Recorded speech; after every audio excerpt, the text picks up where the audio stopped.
বন্ধুরা আমার, সেদিন সারা দেশের মানুষের আন্দোলনের মধ্য দিয়ে এবং দিনাজপুরের 7 জন ভাইয়ের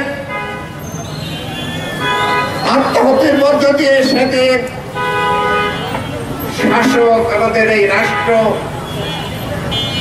বিচারে ওই 3 জন ধর্ষককে, পুলিশ ধর্ষককে ফাঁসি দিতে বাধ্য হয়েছিল।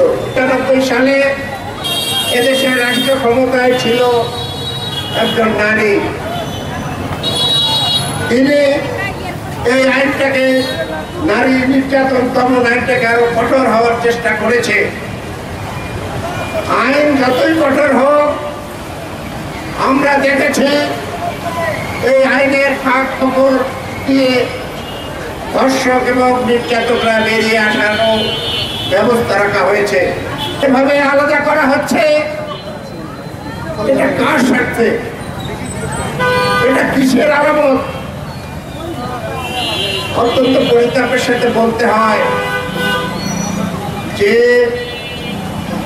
দীর্ঘ 15 বছর 16 বছর একটি ফ্যাসিস্ট লেডি হিটলারের বিরুদ্ধে বাংলার ছাত্র জনতা সংগ্রাম করে ১,৫০০ শ্রমিক জনতা ছাত্রের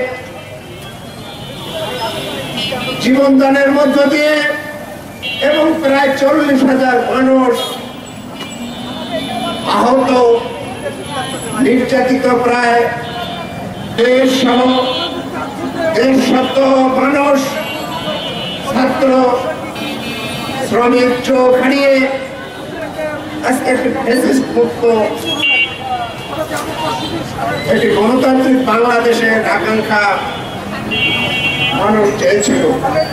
মাদক কারবারিদেরকে পুলিশ ধরে না, যারা